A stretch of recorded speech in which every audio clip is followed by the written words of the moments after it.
Slot. In SolidWorks, next topic we are going to discuss about slot.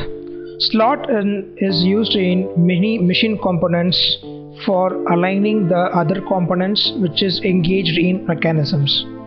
We have four types of slots.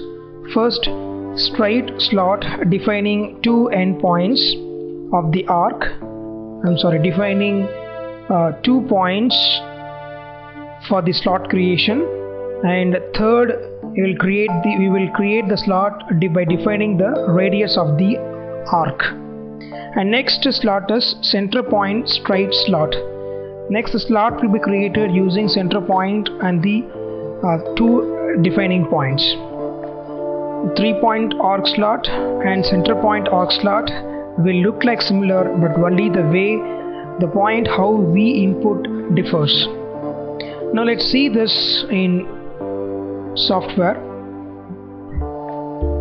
Now I would like to create a straight slot in this area. Let's see how can we create this. To retrieve slot command, I will go for straight slot. Here I have center point straight slot. To engage exactly in center, I will use center straight slot. Select the first point and second point how much you want to extend, and if required you can choose here add dimensions. And now if I choose here and here if I select the point, you can see with dimension the slot will be created.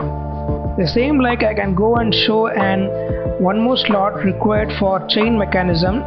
I can just create this by defining two endpoints, and once again dimension will be imposed on that. And next let's see how to create the two arc slot and center point arc slot. Now starts with 3-point arc slot. You can see the icon, it shows exactly which is first, second and third. I would like to start with the first point from here and second point here, and third point defines the arc radius. And when I drag this mouse, you can see here the arc slot is created. And the same like we can create by different input method also. It is by center point arc slot. Select the first point, second point and third point. I have to rotate in this way, third point, and I define this, and now the arc is created. Here you can see we are defining the width for this and radius and also angle. Using this, once again we can control the slot. This is how SolidWorks is reducing the time spent on creating complicated sketch by avoiding multiple operations like trim, extend and creating one single slot like this.